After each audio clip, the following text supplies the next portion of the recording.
This is a very special holiday edition. Very special holiday edition. This weekend we have the big Valentine's Day coming up. And we're going to talk about some Valentine's Day horror films or the like, I guess, for episode 45 of All the Horrible Things. Yeah. Just really quick, I just have to say, I thought there would be more, you know? There are not enough, and there definitely aren't enough good ones. Right. And the ones that do exist, I'm confused about, like, the context in which they're set in for Valentine's Day. We'll get to that a little bit more, too. Yeah. Some very bizarro angles using Valentine's Day, I guess. Right. And one of the movies I was just going to say, one of the movies we're going to talk about is also a remake of one. So it's not, I mean, it's slim pickings. It really is. I mean, given how much Christmas horror fare that's out there, granted, I guess there's not a lot of Easter fare, but that might have too much religious connotations, perhaps, to work. But Valentine's Day is one of these mainstream, everybody gets on board with to a degree. Granted, we are being used by the Hallmark card system to get our money, and those, what is it, Russell Stover chocolate people? They're hungry for our dough too. But I don't know, when you were a pipsqueak, were you excited about Valentine's Day? Because I feel like I liked the day more when I was in elementary school. Yeah, and there's a couple things that come to mind. I mean, mostly the candy for me. I'm a candy hearts guy. I loved the chalky or the with the little hearts. sayings on them. Yeah. And then as a kid, I remember vividly creating hilarious little shoebox on your desk, and you had to get everybody a card. But I really liked and at least when I was a kid, and probably the same for you, I would pick out the fun Valentine, almost like more for me, like, oh, I like the Ninja Turtle versions of the Valentine. Exactly. It's like, you're the one that's going to have to put all of your classmates' name on it, so I want to be looking at the cartoon characters that I love the most. It's 100%. Ghostbusters, Turtles. Yeah. I don't know, 93, that was 6th grade. I don't think there was Jurassic Park Valentine's quite yet, because it came out that summer. Right. But had I the opportunity, there would be some dinosaur Valentines. One thing that's interesting that is relayed in one of these movies is kind of where these cards came from, and essentially it was to set up men and women for marriage, but that evolved from what it initially was. I did a little research on what this was even before kind of the Christian romantic connotations. And it was a festival on the 15th, not the 14th, to celebrate Romulus and Remus, who founded Rome, who was raised by a wolf. So I'm feeling like this guy might be the basis or the inspiration of the Jungle Book, right? Mowgli, raised by wolves, these two. And it was called the Feast of Lupercalia, I guess, if I'm getting that right. And these holy men were then going to sacrifice animals. Classic. And then, of course, feast on the animals, but then take the sacrificial animal skin and whip the women with it to promote fertility. And then, of course, it concluded with the single men and women being paired off to continue the celebrations in private. I wonder, even back then, if they had the men stand on one side and the women on the other. All right, all the men on this side. One would hope. Let's make this weird. Let's make this weirder. Interestingly, it did evolve around in the Victorian era. It wasn't just romantic cards that were being sent out. It became in fashion to send people like raspberry sort of cards, where it's like they made fun of you in some sort of way. So like if you didn't like someone, you'd send them a Valentine that said, "Hey, you smell," or "You're bald." I guess is actually one that it's noted. They'd make fun of fatness and baldness and all the things you can't help. And yeah. So during the Victorian era, that was in vogue, to rip on people at Valentine's Day, which is totally the antithesis of what we see it as. But men have always dreaded this day. Yeah, exactly. And certainly women, when they're getting whipped by animal flesh, I'm sure a good point. They didn't like that. Thankfully, we've moved past that. Oh man! Now we can see. Go ahead, yeah. No, I was just really curious where Cupid came into play, because Cupid, I think, was also rooted in the Roman gods more Is so it Icarus? He's Icarus, right? Is Cupid and Icarus synonymous? There's a good chance of that. Like basically the Romans, when they came to Italy, I believe they came from Greece. The people who founded the first settlements in Italy, and so basically they created their gods off of the Greek gods. So Jupiter and right. yeah. So I think Mars and Ares being the same, and I know. Synonymous. Planets are based on the Roman titles of the gods. So I'm sure there's which are rooted in the Greek ones. Yeah. Some sort of comparison to Cupid and maybe Icarus and with the arrows. But either way, it's rooted in Italy, right? We're talking about the I guess most romantic. I always kind of thought the French were supposed to be the most, but Italian I think does take the cake. It's Italians all the way. There you go. Fair enough. Who are like some of the cliche, like when you think of Italy, like your Casanova. Casanova, absolutely. I don't know. I just think about Pepe Le Pew, and I know he's French, and that's the first guy French. My mind. He was a heartbreaker. that skunk. Very handsy too, if I remember. Oh yeah. Not appropriate for the Me Too era. There's a movie that came out a few years ago called Cupid, I believe, and it's okay. I want to say a little bit more low budget horror film, but it's if Cupid came down and started killing people. So I think in that movie, in the opening credits, they sort of tell the story of Cupid and like his love. He found this woman that he loved, but his mom, the goddess, became jealous. So it was a forbidden love, and because Cupid was jealous, started like killing people. So I think shooting the arrow is some sort of connected story in there, whether it was good or bad. I don't know. Interesting. And of course, the arrow shooting has phallic connotations. But I am curious about this. Like, once he killed people, is he then putting ghosts together? Romantically, I would hope once they get to the next realm. Yeah. What is he really getting out of this, Cupid? Exactly. Yeah. I don't know. Selfless. Nothing. Nobody can be selfless, right? Phoebe from Friends, I think, taught us that one. But you know what? Let's start talking about these puppies. We are going to talk about the one that's not overtly Valentine's Day, but it is the most contemporary horror romance to pop out here. I believe the Blu-ray's was just released a couple weeks ago, the end of January, and we're talking Bones and All. Bones and All, starring Timothée Chalamet. Indeed, by the very talented director Luca Guadagnino. Another Italian. That sounds very Italian indeed. And then, of course, it is based on a novel. And this one slipped under my radar. Were you aware of this movie until we decided to pick what we were going to be watching for this? I had heard of it, yes. And I didn't know too much about it. I knew it was rooted in cannibalism. But for some reason in my head, I thought it was during like a post-apocalyptic world. But no, that's not the case. This is very contemporary setting. Yes. It's like an existential zombie movie in a way. What I would liken it the most to in terms of what's come out recently is like a more dramatic Santa Clarita Diet. Right. Where ultimately these people have their same cells. They don't go brain dead. There's nothing along those lines. It's more of just like this cannibalistic imperative in them, this compulsory need to eat human flesh. But otherwise, they're completely human. Correct. It's more like a hereditary thing that gets passed down. Like it's if you're almost born a cannibal. I think you are.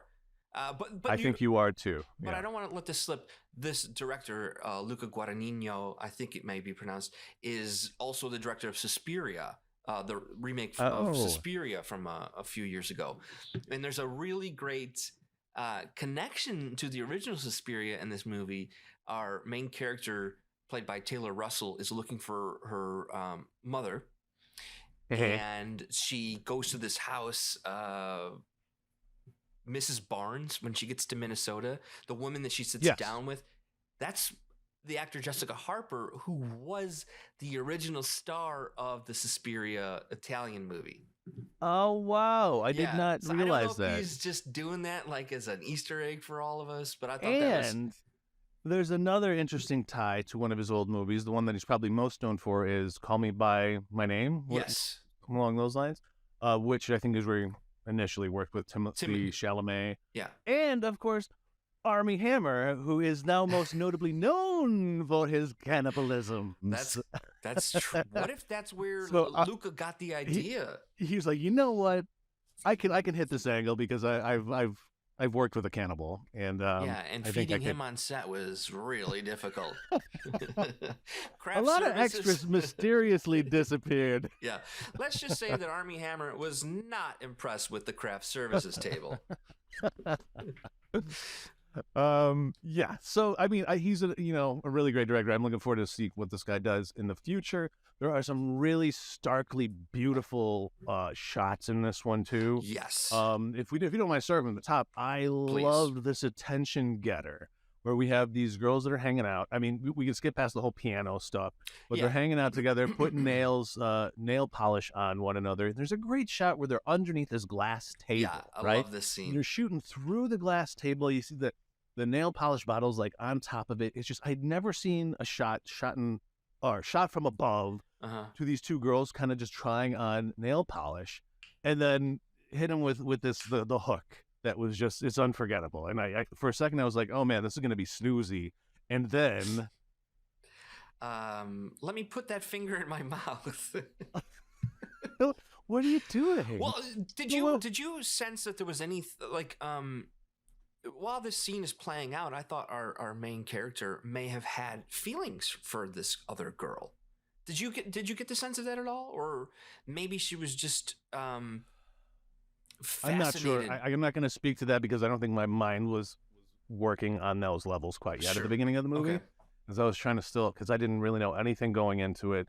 I was just feeling it out still, so I didn't really get that sense. But it's possible, especially given what we see happen with Chalamet's character, and now he's able to kind of seduce a male into his own demise later. So maybe that is maybe that's what like the underlying metaphor is, that like you can't control what you are, sort of thing, like you mentioned, this genetic predisposition, and maybe they do bring in the sexuality stuff more subtly, and while focusing on essentially disease, right? We're talking about the disease that these people have, needing to eat meat, or if you were to get dementia or any sort of hereditary disease that one might get from their elders, like father, like son, because it turns out his dad had the hunger.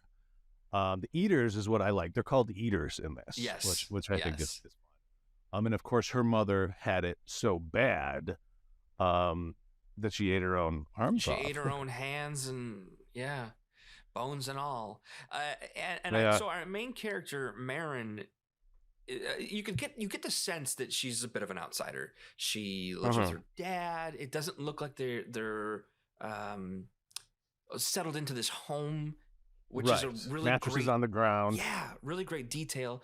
Marin sneaks out because she's almost being like pulled into like friendship, and it's something that maybe this character doesn't have a lot.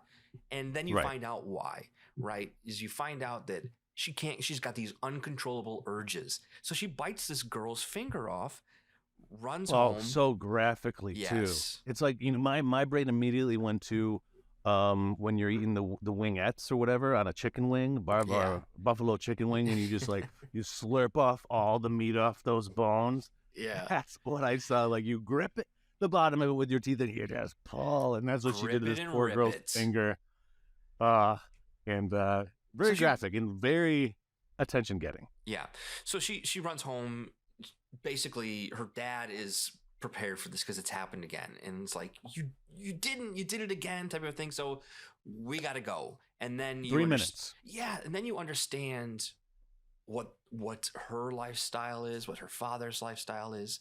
They're on the run because she has these uncontrollable urges to eat people, and he doesn't though. He has to put up with this. No, and then you learn that he's kind of like he's had it. He wants a normal life, and of course, he'd be liable for what he's done to her, sort of thing. Yeah. Like if you think about even like we're very close to Highland Park, Illinois, where there was that shooting over this past summer, and the father of the kid that did that, he's being sued now. He's liable for essentially allowing his son to become a certain way, That's a great comparison. and giving him access to guns and stuff. So I could see how this father would be like, listen, I cannot control you. You need to find your own kind to kind of guide you through this. Yeah. And imagine just like the PTSD he's had from his own wife having gone through this. Him probably constantly worrying that she was going to eat him or eat the baby. And as we find out, Marin, her first kill was the babysitter. At the age of 3, she eats her own babysitter. So like bites her neck, and they had a lot. They had a lot to deal with, but then you understand. You're like, oh well, the mother was like this too, so she's gonna go find her mom because you want to at least learn or understand who you are and where you came from. So in that sense, it's a really normal story about just reconnecting with who you are. Like I felt bad for this girl, Marin. Like her own father doesn't want her because he doesn't want to deal with this anymore. Right. And it's not like she gets pleasure out of killing. No. I think that's something to really like note. This is not something that she wants, an affliction that she treasures at all. And that's why when she does come across others that have the same affliction, let's talk about you go one of two ways. So yes, let's talk about the first person. But I did want to mention just one last thing about the dad and how he left her kind of this explanation on a cassette tape, about what her past was and why he has to let her go on her own. And I thought that was really touching and kind of pointed to what you said before, in that it is a very like typical dramatic sort of scenario that's playing out here, and a coming of age, right? A coming of age tale is what this is at heart. But yes, along the way, she's going to meet some interesting characters, starting with my favorite. What are you talking about? Sully. Played by Mark, is it Rylance? I think it's Mark Rylance. Mark Rylance, yeah, I think. Rylance. Yeah, And what I thought was so interesting about this is they introduced that these eaters, they can smell each other. They have like this heightened sense of smell, which was a really fun detail. So Sully smells her, and what's crazy to me is that she feels safe with him. I know. And decides to like go back to his house. Well, this is the first person she's ever experienced that's also an eat. Right. So there is that initial kinship. She's feeling vulnerable and like, well, I don't have anybody to look after me. You might fill this void, even if it's temporarily, as like a father figure, or at least somebody to like explain to me what's going on. And what a weird but he's an eccentric father figure, especially compared to her actual father. Yes. This gentle eater, if you will, has Willie Nelson sort of ponytail going on that's all braided. He's got a fedora with a feather in it. Yeah, I was like, feather in his cap. This guy's got a feather in his cap, right?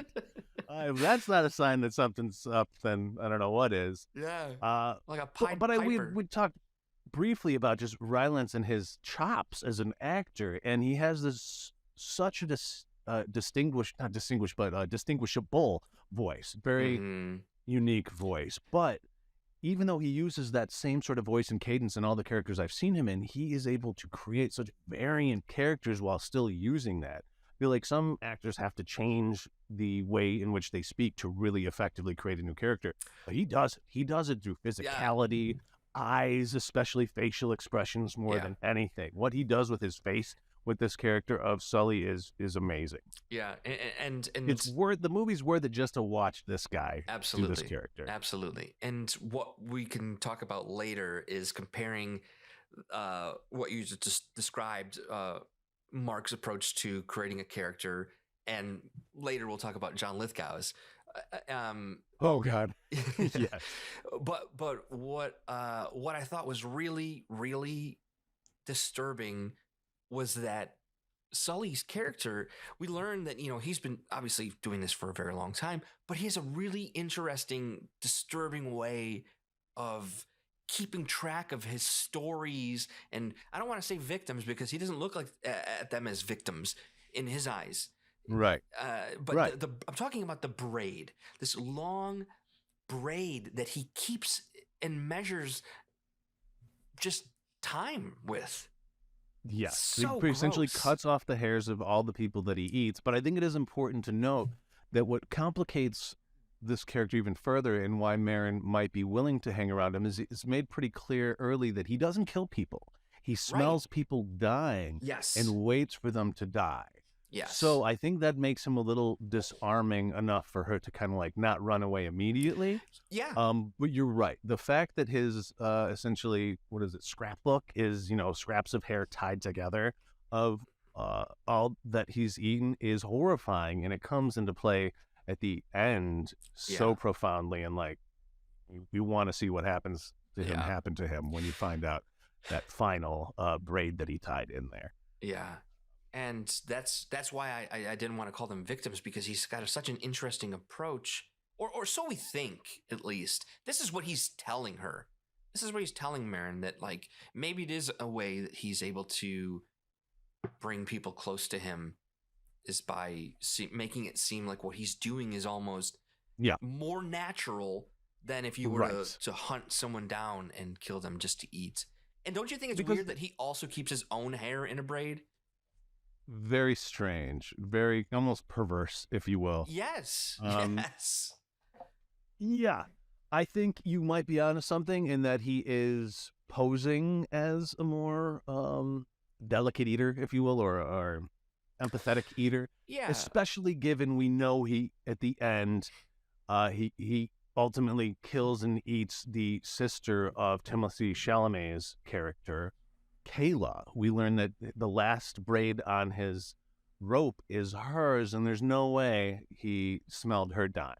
Granted, he's a little pissed off at this stage, and really, this is why it's on our Valentine's Day list, because it's really about unrequited love in a lot of senses, or the inability for love to manifest long, the fleeting nature of love, I think is really what it's trying to get at. Because it's so clear he's not an appropriate companion for Marin, being the 6-year-old guy that he is or whatever, and her 15-year-old character, but he doesn't see that. He's blinded by the fact that they're both eaters. It makes it really complex, but at the same time, I mean, there's nothing necessarily sexual about it. It's more of the undertone going on, and that shared eating is kind of like their sexual act in a way. Yeah. Although... Go ahead. Although it might be some degree of sexual perversion. You think so? It's possible. Well, yeah, I mean, we don't see him actually, doing anything into that level, but his interaction with Marin does at the end when he is that's true. Holding her down, but he's also touching her skin, placing his head on her chest. It's cheek to cheek. Yeah, I think there is some perversion. You're right. It was very intimate, and once she had rejected him fully, maybe then he was like, all right, well, I'm going to take what I want, sort of thing. That was a really great scene, is when we find out that he's been, following her everywhere, trailing her, really. And then you start to see, like, that van has popped up in the background in places. But the scene when he is pulled over on the side of the road and she kind of passes him and he starts singing "Beautiful Brown Eye," whatever, and then she's got another really great line. I think he says, "It's never dully with Sully." Yes, he refers to himself in the third person a lot. He does. Which is interesting because we're going to be talking about other dissociative personalities, and if there is anyone in this movie, it's certainly him. Yes. I don't think he can really delineate from who he wants to be and who he actually is, sort of thing. And that's when he tries to, I think, create this character of Sully that is more likable than how he actually is. And she just can't stand him talking in the third person and thinks that it is. And then when she, of course, rejects him when he's like, come on, be my companion. Let's go on the road together in my pervy serial killer van. Yeah. She says no, and then he just changes. Yes. That's where you see that. That's what I was building towards, is this moment is a really great moment where you see him finally show his true colors. And I also think that he created this Sully character because he is beyond lonely. This man has no one. And the people that he actually keeps around him are slowly dying or dead. So yeah, it's And he said his first kill was eating his grandma, I believe. yeah. So who knows if he's just everyone that he loves in the world, he ends up eating. Grandma or grandpa, I forget. Was one of his grandparents? Yes, I can't remember which one a family member, which is also another common theme here. We learned about Timothée Chalamet. We learned that Marin, she says, I would have done the same thing.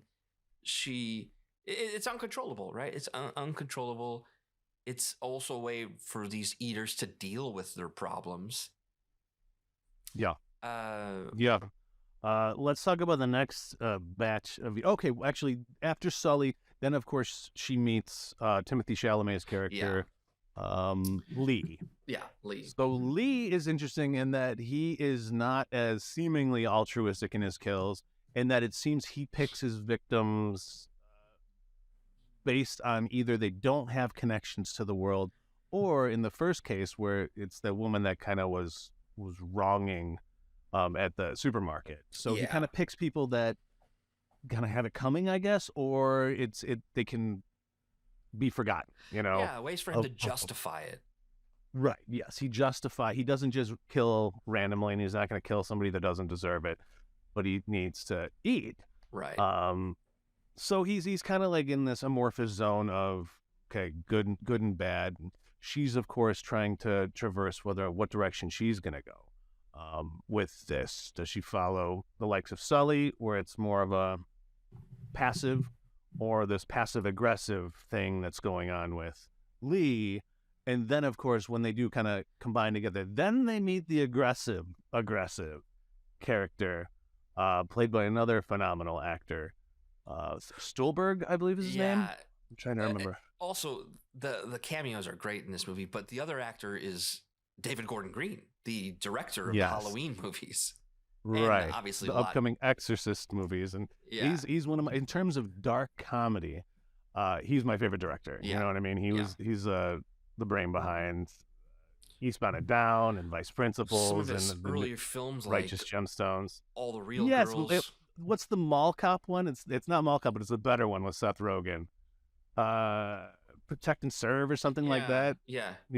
He's also a Mall Cop. Anyways, dark comedy he nails, and then he's this character that's with Stolberg's character of, I'm gonna say it's Jake and Brad. Yeah. So Jake is an eater too, who's more aggressive about it, even to the point where now he's got Brad on board, who's not an eater, but being a cannibal essentially for fun and for kicks and to hang out with his buddy who needs to eat, sort of thing, which really is what disgusts Marin.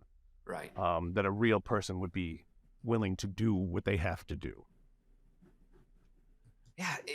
We also find out that Brad's a cop? Did you say that already? I missed that. No, was he a cop? He's I missed a cop. that part of it. He's a cop. Oh, wow. When he found Jake the first time, it was just like his first year as a police officer.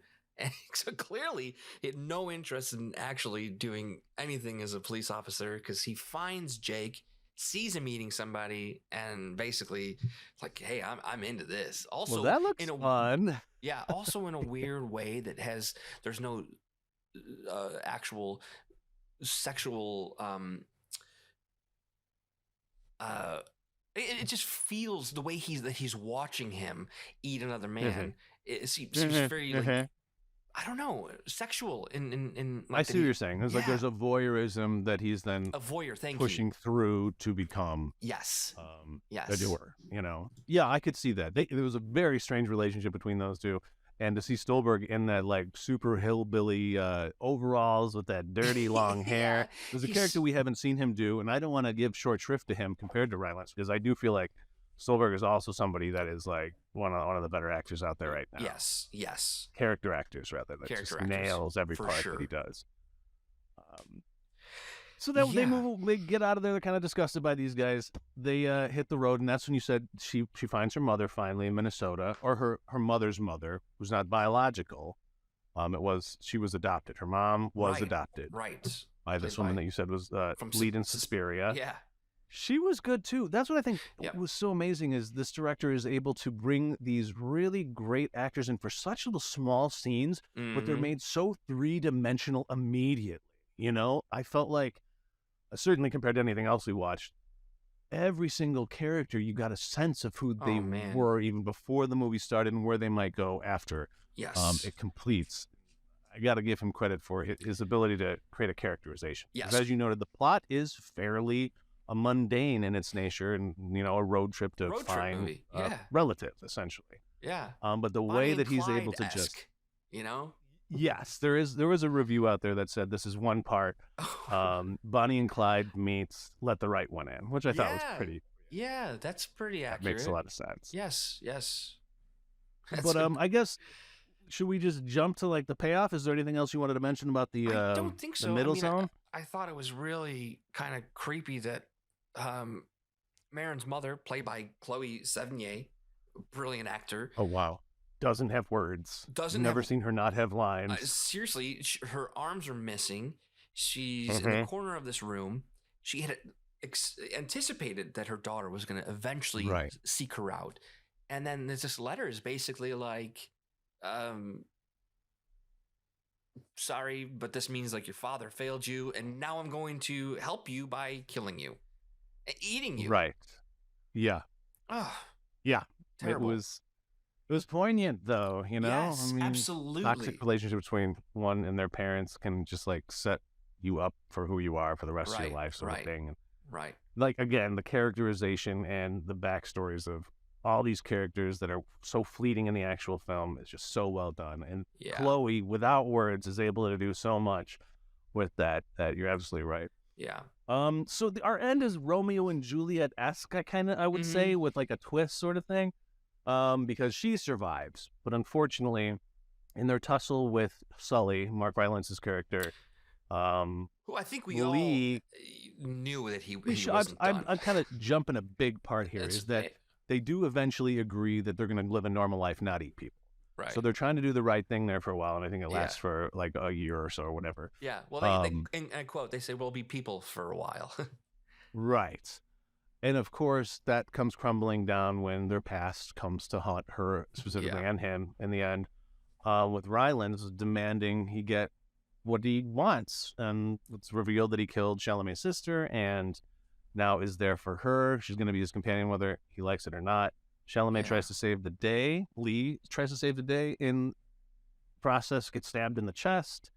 They do take out our boy Sully, but Lee is so wounded that he's toast no matter what, and he has a simple request. Now, just tell me with the request, because I'm almost forgetting exactly how. Because I was in that moment, I was watching her more than I was him, I think. Okay, it's something we kind of skimmed over. We didn't mention when they met Jake and Brad. Yeah, is that Jake mentioned that he would eat his victims, bones and all. He would eat the entirety of a person, whereas up to then they'd only known the flesh part of it. Yes. So at the very end, we have Chalamet saying, "I need you to eat me, bones and all." Yeah. Okay. So he becomes completely part of her, sort of thing. Yeah. Super tragic, but I thought it was well done. I will say there were some slow points in this movie for me. Yes, I'll agree. As much as I want to say it knocked it out of the park, I will say there were parts that were lulling in a painful way. Yeah, and some of the stuff I think it's what we skipped over. I mean, there's a moment where after Mary meets her mother, she and Lee had killed somebody who had a family, and Marin's struggling with that. She leaves him, and there's a moment where. And that's, I think, the moment or parts of the movie that I think you kind of just want to like hurry up and like get through. Yeah, exactly. There were moments where I was like that, but then it would hit me with something amazing. It was like, you're forgiven, because it would totally lull you and then smack you upside the head, similar to what it did at the beginning. Yeah, piano stuff, putting on nail polish. Okay, now she's ripping off the flesh of a finger. The way that it moved was purposeful, but it was hard during some of the plotting moments. Agreed. But it's a must see, right? I mean, it's a very unique zombie film, if you want to call it a zombie. It's a must see, but I will say that we just gave the entire movie away. Yeah, sorry. No. I'll post, definitely spoilers for this, but Right. please watch this after Yeah. you've seen it. Great Yeah. movie. No, Really great it's movie. definitely 4 worth. stars for me. 4 stars. And yes, it's very heartfelt too. It's very much a Valentine's Day movie, despite not actually using Valentine's like the rest that we're going to talk about here. Right. And interestingly, the two we're going to now compare and contrast is My Bloody Valentine from '81, the OG, versus the 3D remake from 2009. Yeah. And what's cool is like these three movies, including the one we just talked about, are all set in the heart. So when we're talking Valentine's movie, I thought it was interesting that we're dealing with Pennsylvania and Ohio. This is like the heartland of America, where the heart, if you looked at the body of the U.S., right there. So it's appropriate for this Valentine's Day talk geographically. And I rarely talk geography, but there you have it. You rarely do. You rarely do. Now, I did not see the My Bloody Valentine remake in 3D. Did you see that in 3D? Yes, You did? I did indeed. Okay. I did. And I got to admit, it's one of the best 3Ds I've ever seen, maybe with the exception of Avatar. I didn't love the movie by any means, but what it did with 3D, certainly in terms of a slasher, I thought was really, really impressive. Yeah. You know, and you can the tell. 3D aspect of it was good. You can tell even when you're watching it where it would have been, how it would have worked, how effective it would have been, not just necessarily for a jump scare, but just to like pull you in. I thought it looked effective, at least. It was. It definitely was. It was that one and Avatar, really the only two 3D movies I can remember like having an impression on me in any way. So okay, I got to give it that. Did I remember anything about the story? No. Having seen it in 2009 in the theaters, not that long ago. But yeah, story-wise, this is not up my alley. And this is when I noted earlier about the Valentine's Day movie revolving around a mime.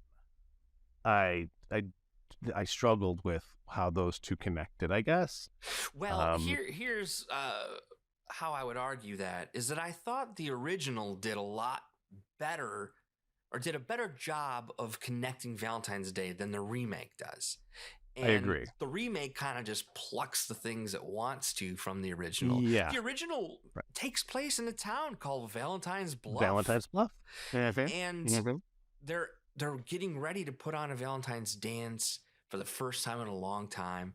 It seems like this holiday, because of the town's namesake, it seems like they take big deal. They make it a big deal. The whole town gets involved. And for that reason, I think it's the best Valentine's horror movie there is. And okay, all right, because the 1981 version does have good reviews. It is considered a cult classic. Yes. I think unless you're a huge horror fan, you're not going to love it. It's going to be hard to watch. And it's not made for people who aren't horror fans, I don't think. Because that's probably it's true. Made in the wake of Halloween, the original Halloween. Right. Because it was almost made around the same time, I don't think it borrowed anything from Friday the 13th, because I don't think it would have had the opportunity to. I think it was mostly looking at creating a pretty decent slasher character, Harry Warden. And if I'm going to connect this to Bones and All, the original 1981 version dabbles with cannibalism a little bit. The remake does indeed. Not. Yes. That's what I want to mention when you were talking about the Valentine's Day connection, because the Valentine's party is so instrumental in the creation of this initial killer. I think it's, what's his name? Harry Warden?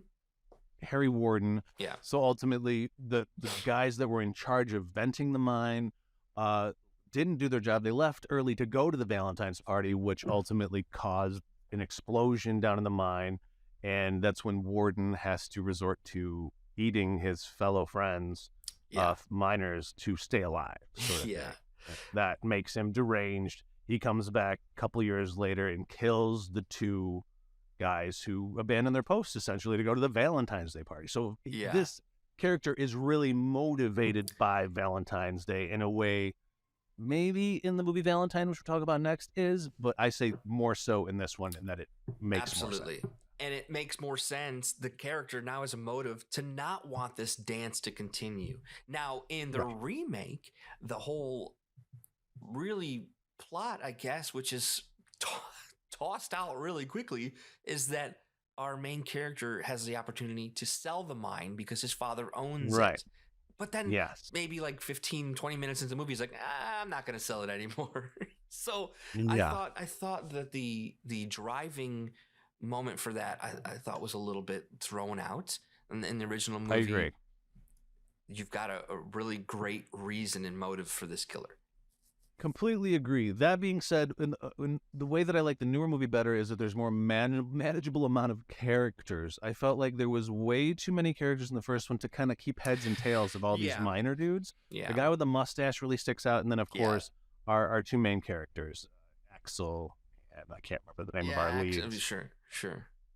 And then of course the girl, our main girl. But you know, in that first one, there was a lot of fun deaths, though. I'm going to give the first one some really fun deaths, similar to the 3D version, but some that really stuck out in my head was the shower nozzle. The way that these shower nozzles in the mines work, they're just like these jagged pipes that are open that spill water, and having her tossed in there. Interesting, when I looked it up, this movie has 9 minutes of gore cut. It's one of the most notorious films in terms of the MPAA censoring it to bring it down to an R because it initially just had so much more gore in it. Wow. And I think that was one of the moments where I was like, that's a weird cut, because he's about to turn on the water while the spout's in her head and you don't actually see anything. I'm assuming you got to see something of that within those 9 minutes. Yeah. Also, you know, when I was thinking about like, okay, why mines? Why 1981? And of course, back in the Icon Showdown days, I would try and come up with some sort of historical sort of thing that worked with it. And apparently during that time, there was hella strikes by miners. The United Mine Workers of America in 1981 specifically went on strike because I guess new deals were made and they were being left out of the money-making venture of it. So there was actually like contemporary stuff at that time going on with miners being used and abused. And then similarly in 2009 is when the coal industry really kind of broke down more than it ever had before. It's following 2008's crash. And this is when natural gas really starts coming up and the coal miners are getting fired in 2009. These were 2 years where it actually kind of makes sense to use the mines as the backdrop of horror, because in real life there was some horrific aspects to what was going on in that industry. That's fascinating. And you know what's really interesting, and you can kind of tell from certain like line deliveries in this movie, this is a Canadian movie, the 81. Yes. So sorry to not mention that before. I don't know, that was old boat. It's did a great job of not really driving that home. There's one of the main storylines is our character who comes back to town. He had gone out west, and I mean, I don't know. I think that was just something that they kept a little bit vague to play with an American audience, you know. And he comes back, and that's when the love triangle really hits home, which is interesting in itself, the love triangle. Because do we have a similar sort of love triangle going on in the 3D version? Yes, but it's not as impressed upon and hyperbolized, I guess. You don't have the scenes in the pool hall, where they're fighting over in front of everybody else, sort of thing. You know what I mean? Yeah. In that aspect, you know, you got the camp value. It's very much dating itself in the way it handles the relationships between the men and the women. Nevertheless, go ahead. Yeah, sorry. No, I was gonna say, I will say this about the 2009 version. As far as the slasher goes, there's some really great fun kills in this one as well.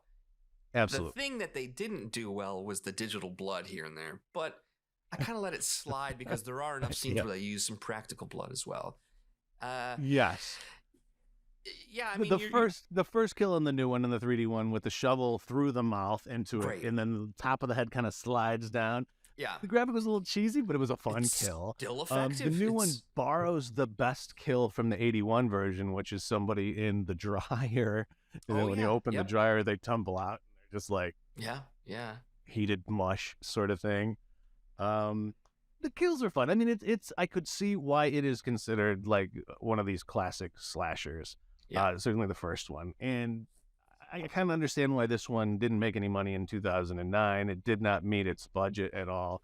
supposedly when they were filming in Ohio, a lot of the set was kind of like burglarized and such. So they had to actually go to the city that they were filming outside of to ask for $50,000 worth of security. Wow. That essentially was on the taxpayer's dollar, and they ended up paying it. So taxpayers partly paid for My Bloody Valentine's 3D, which I'm sure they love there, you know. Yeah. That's one crazy. thing that I found interesting too is I think it was in the newer one, but the cop was all like, I think I like Valentine's candy better than Christmas candy. Where do you stand on this? I felt like this was an issue we needed to discuss. That's a great point. I'd say that Christmas certainly has more to offer. I think, you know, it's just really doubling down on heart-shaped things for Valentine's Day, but it's chocolate and a little bit of sweet. Right. I don't know why he would say something as bold. It seems as like that. such a weird line. Yeah. I was like, why are you putting down Christmas? I don't get this. Wow. They were just almost like trying to say as a movie, I think Valentine's Day could be as big as Christmas. Please see our movie. Eat your heart out, Black Christmas. But I will say that's one of the best aspects of this and most memorable things is ripping out the hearts of people, of course. That makes sense in a Valentine's horror movie. And then putting them in the boxes. Love that. Silly, but I needed it. And it really, again, is why it hammers home that this is a Valentine's Day horror in a way almost everything else doesn't even come close to. Yeah. And I would say as far as a remake goes, pretty good job. You know, there's a lot of times we're like, why did you remake that? At least they had a 3D component. Right. But let's talk about another Valentine's Day movie from 2001? I think it's from 2001. Yes, 2001. And a cast that is stacked. I'm not sure which sense I mean that, but yes. Boobs. You mean boobs. Yes, I do. Because they do have some fun actors in this. This is like season 3 of Angel. David Boreanaz is our lead male in this, and our final girl is Marley Shelton, who I actually really like, and I would consider her one of the new Scream queens because frankly, she was just in this last Scream movie. Yep. She plays in Scream 2 Drew Barrymore's character in Stab, the filming of what actually happened in the first movie, sort of thing. I feel like Marley Shelton is fun to watch. I kind of consider her like a bargain bin Heather Graham, but it works. Okay. You know, I was gonna say she also reminds me somewhat of like Anna Faris, or you know. Oh yeah, a little bit. Yeah. Yeah, but she's enjoyable to watch, and I think she can hold the movie herself. Yes. I just wish it was a better movie for her to be holding up. Yes, because I will say this. Because as you mentioned, yeah, go ahead. Oh, my favorite thing about this movie is the actual. The mask and the bow and arrow. I think, you know, if you're going to do a slasher a little bit differently, the things I don't like about this are when they borrow from other slasher movies, and I think it completely hurts it. Like the use of the kitchen knife. Like what? Right. Why? Right. Why? Yeah. It's so done. There's some inexplicable things in this. Completely agree, because he really only kills once with the bow and arrow. Yeah, and it's a really great fun death where they. It is. Yeah, one of the many blondes in this. That is one of my issues too, and you noted it before we started talking, is like all these actresses look the same that are getting slaughtered. With the exception, I guess, of Denise Richards, right? Right. And I would be remiss to not mention the amazing Denise Richards. Oh boy, could she act. Because she went to my high school. Yeah, she is a fellow alum of my high school. I'm kidding. I loved her in Starship Troopers, but she's so ridiculously over the top. I think she is more suited for what she does now in these Real Housewives things. I could see that being because more up her alley, in that I never saw her really create a character. I feel like it's always Denise Richards, and she's always very conscious of where the camera is, which is definitely more akin to being a reality star than a movie star. And in this movie, they hypersexualize her, like with the dating. I mean, the speed dating, all the dating references in this movie are so bad, between the video dating services, the speed dating, the art installments of what is that? Misogynistic art installments, separated by gender. You go to the girl side, it's all kind of guys just saying, you know, you want me, stuff like that. Just they're essentially misogynistic nature. And then the guy side, it's just women showing their boobs and saying, I want you sort of stuff. So how terrible are the men in this movie? Are there any good not men? Great. My god, Detective Leon Vaughn. When you mentioned her being over-sexualized, Paige Prescott, played by Denise Richards, the fact that this really old, grizzly, short, not too handsome-looking cop, just takes for granted that Denise Richards would be into him. It was weird. You know what I mean? I just didn't understand why they went there. It was so weird because I thought for a moment this was going to be our redeemable male figure in the movie. He's genuinely going to help these, do his job and help these people who are being harassed. And no. He puts the moves. He physically puts his hands on Denise Richards. Right. I think you're onto something that there's no redeemable male. No, because David Boreanaz, until you find out what goes on at the end, maybe seemed like he was, but I really think the Boreanaz character needed a friend, or one of those girls needed a likable male friend or something that it was missing, because the way that this does depict men is,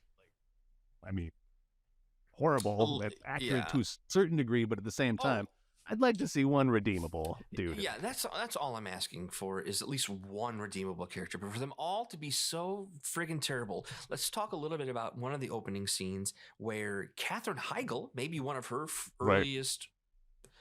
She's sure she did. Drew Barrymore of Scream in this, essentially. Correct. She's on this terrible date with this guy who is so just... I can't even look at him. I couldn't even look at this man. And then they put spinach in his teeth. Smarm. He's the ultimate smarm. He's just... And what did they do with his character with the callback scene at the art installment when he's staring at them and then he gives them this dirty look and walks away? I'm like, wait, why did he do that? Because he had the same initials. That's why. The same initials. The tropes in which they move the plot along, like the initial stuff, was just so ridiculous. And you're right, that character was horrible. And like Sully, he referred to himself in the third person, which makes somebody unlikable immediately. Yes. But it was just one of these slashers that was so obvious. It was so clear, especially because one of that giveaways of who the killer was that his nose bled, like 11 from Stranger Things sort of thing. And you see that happen with this kid at the beginning at a dance years later, 13 years later or whatever, was getting rejected by all these girls who he's now going back and slaughtering because they weren't into him. And one of them essentially lied that he had, attacked her when he didn't. Right. Terrible thing to do. Right. Now, let me just talk about let's just talk about the plot then for a reason.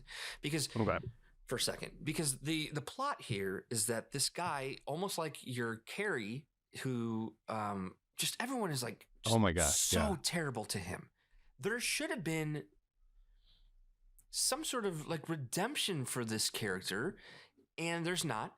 These kids, it's not just the fact that he wasn't taking no for an answer. I think he was just being bullied, and these characters are now adults who. I think Denise Richards is the only one who might say we were pretty bad to that guy. And I'm like, why are we supposed to... She does then call him this horrible little troll later. She bounced back and forth between having sympathy and then animosity toward this guy. Right. So why are we supposed to care what happens to these characters then? Right. All of them are awful. There's no likable character except maybe Marley. I can't remember her young version, though, and how she treated him. Right. Which was also confusing because there should have been a moment where she either defended him. Although, was she the girl who said maybe later? Oh, okay. Well, that's fine. That would make the most sense. That would make the most sense. And then that plays into them having been together. Right. And then the whole him being a drunk angle. It's just a very, very subpar horror film. Yeah. You can't recommend it. I'd seen it in the theater and I didn't remember a darn thing about it. At least I remembered how good the 3D was in My Bloody Valentine. Right, exactly. But I remembered nothing other than Angel was it. I didn't even, when I saw these other female actresses that I knew well, it's like, what? Yeah. They're in this? Because I didn't remember it. Yeah. So that's a big boo from me. And then you want to wrap it up with Raising Cain here? Yeah, let's talk about Raising Cain because this is a movie that pretends to be a Valentine's Day movie. So it does, yes. you know, it almost pretends to be because you've got this idea that I guess it sets things into motion a little bit. Right, exactly. Where it's about a Valentine's shopping for a Valentine's Day gift. Right. And then John Lithgow later in the movie says, we were supposed to have a Valentine's Day like picnic. Valentine's Day picnic, yes. But this movie is not a Valentine's Day movie. No, it's a Brian De Palma movie, so how could it be a Valentine's Day movie? Right. It is the opposite of that in every way. I remember seeing this on VHS and not liking it at all. And at the time, I didn't really have any sense of directors and such. So now when I then watched it again recently, I was really disappointed that it was Brian De Palma's. I know. But after doing a little further research, it turns out that he really was not satisfied with this movie at all. He kind of slapped it together in 2 months.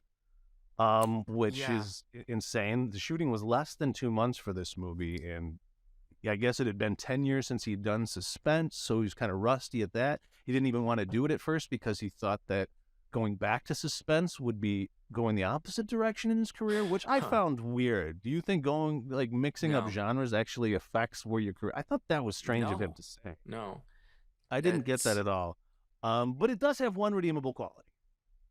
And that's John Lithgow. Yeah, I freaking love this movie for that reason alone. Is just his performance is, I mean, at times over the top. It's so great, great. I mean, and it could all be kind of summed up in the one scene where he is in the police station, lying directly to them, and then has a moment where he's like starts to smile. Or he's like. And then he's getting away with it. That scene really sold it for me. Now, this is another movie where I don't think the characters are likable. The wife is questioning. She's an adulterer, so essentially what kind of this sets it off is that she's essentially wanted to buy a present for her husband, John Lithgow, runs into an ex who essentially she stole from his dead wife while she was the doctor working on his wife. So she's completely unlikable. Unethical. Stole him initially and then cheats with him again after she's married. Super unethical, unlikable, 100%.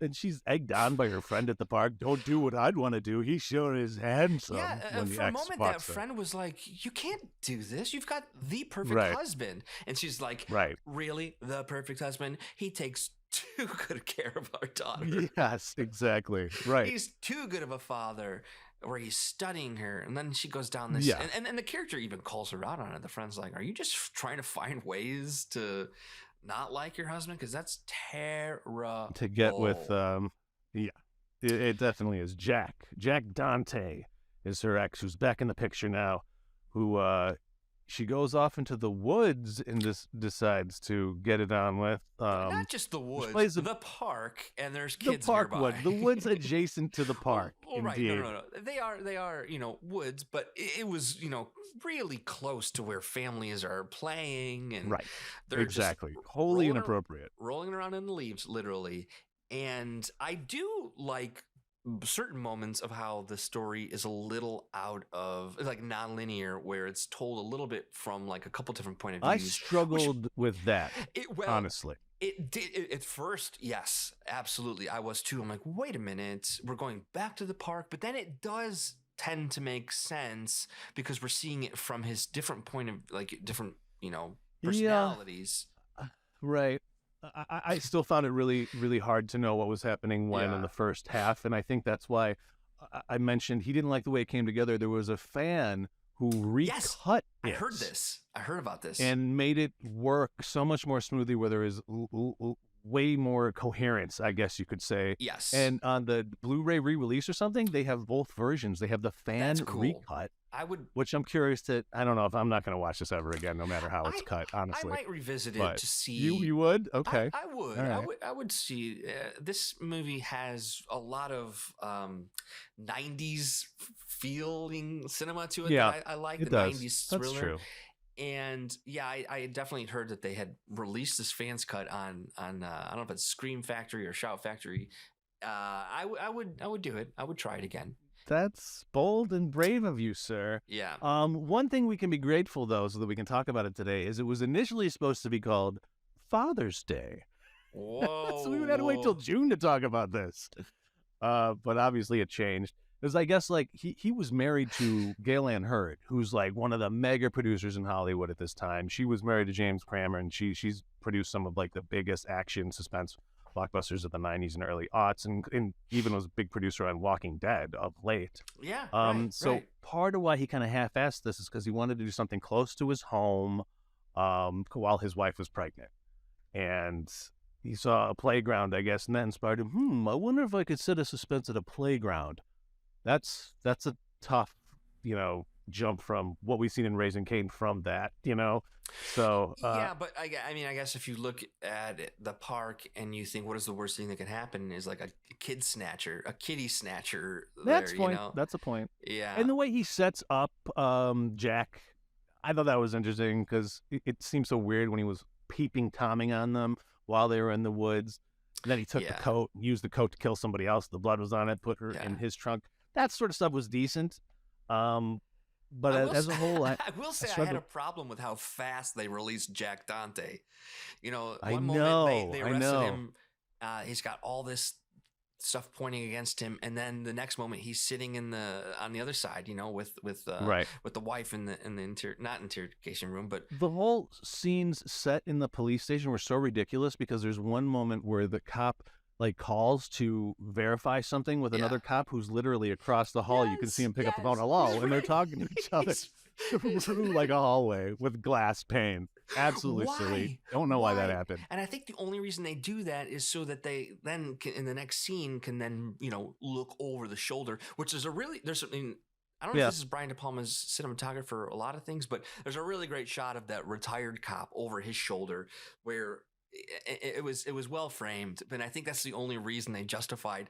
Well, we'll just have that one cop on the phone in the next room. I mean, they could have said, "Hey, come over here." That's right, with the long cord. I remember that, and he brings them. Yeah. That is funny. That was interesting scenes there. But what I did want to say is, don't hold this movie against Raising Cain's The Chicken Finger Place, because I love that. Yeah. And I did not love this movie. Yeah. Is that Cain, C-A-N-E? This is C-A-I-N. You're right. It's spelled slightly different. And I will say my least favorite character of his, because John Lithgow plays 5 characters in this, is Cain. The one where it's like his bad boy version.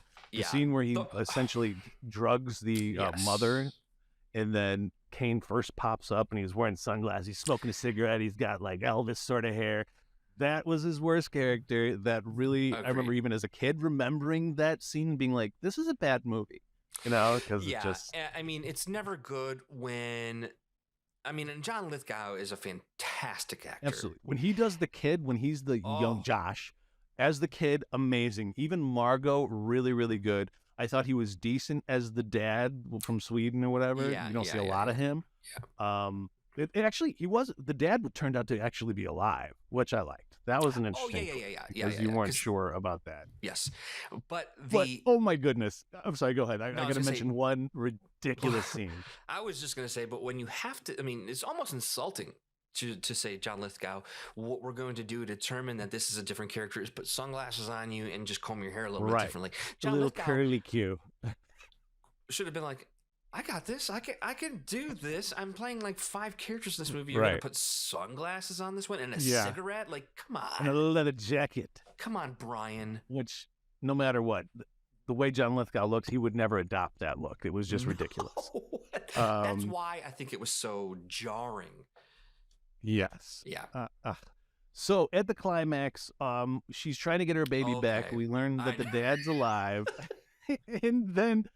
the baby's dangling over this railing and is dropped, and you got Jack, the guy who she had the affair with, kind of coming to save the day to catch the baby as it's falling. And as he's moving toward it, there's also this pole with a spike at the end, a spire sort of situation. Yeah, that's kind of coming toward him, and then there's an errant shot that just happened to shoot the poker end of the spire, so that he doesn't get impaled and the baby's safe. It's just the most absurd moment. Yeah, that didn't need to be done. Just isn't there enough tension with the baby dropping and trying to catch the baby versus having this ridiculous potential impale as well. Well, that and is the upsetting thing about the almost more upsetting is that they built up this spear in the back of this truck. This right. almost Yeah. tow truck. Car moving back and forth. Yes. For a while, I thought he was in the car and he was I about know. to like ram I know. This Jack, you know, but he truck wasn't. has been moving parking spaces for the last Yeah, half an hour. And the thing that I hated was that they've now made Jack, the adulterer, the hero. And I think there Right. should have been a sacrifice moment here, is if he was a good man, he should have been stabbed, impaled, and then saved the child Yeah. while doing so. I like that ending way better. Way better. So now we just have like Yes. that. They're like this happy new family. Like, no. Right. Hate that. She should have gotten her comeuppance via his death too, because she's horrible and she deserved that. Yeah. You know, it's not great either. And then the last thing I want to say is that now, first of all, you just had your daughter taken away from you. Now you're playing in the park and she walks off and she's like, oh, hold on a second.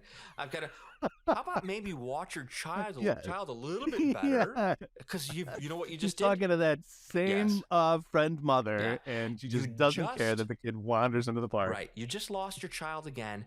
But that last reveal of John Lithgow is amazing. It is. Jacket, dress, whatever this is, and the wig that he stole. The suit is amazing. Oh, the red suit. God. Like a Chanel red suit, just so stark. You can't miss him a mile away. Oh, with the wig on as Margot. Yeah.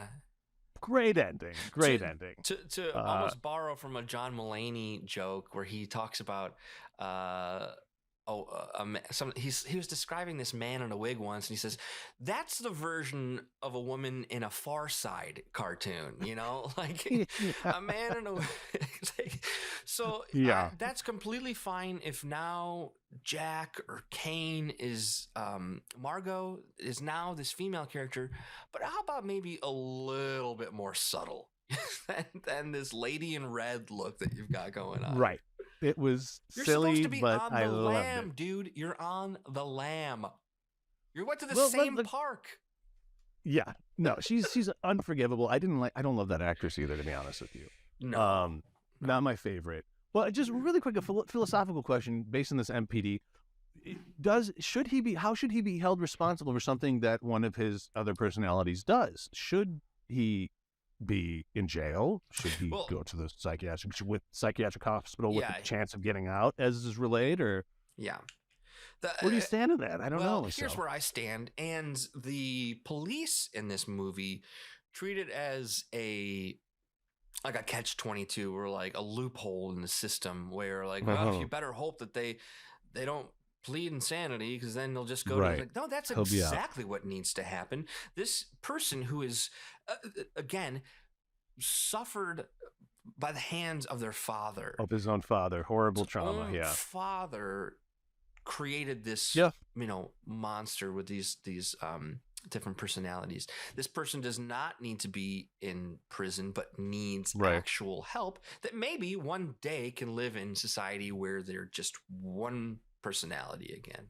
Yeah, and how many more personalities are going to pop up if they toss them in prison too? Oh my God! I mean, well, here's the thing: is that we learn is that there's personalities that almost can like just come on like that now, where Kane or Jack is setting up the trap basically for Dante, and this little boy comes out of the public bathroom, and oh my goodness, that moment confused me so much. So confusing. You're like, what's going on with this kid's voice? What is going on? Because at first I thought it was like a little person, like a little old lady at first. When I heard that voice, I was like, is that a young boy or is that a little old grandma? So this is a new personality. Like, was this personality didn't get that at that time. Always there? No. Of course not. It's just, it was again, very confusing. Really jarring, like as juxtaposition. You're like, what is... What is going on with that kid? Is that kid just smoking a pack of menthols? I saw. You're doing something bad. Like, I'm gonna tell. See, Coppers. I'm gonna go tell the coppers on you. Like, I had a whoa. good laugh at that moment, though. I Same. did crack up, and I don't Same. think that's what That he was intended. not the but- intent. No, That's no. not the intent. That's all I gotta Nevertheless, say.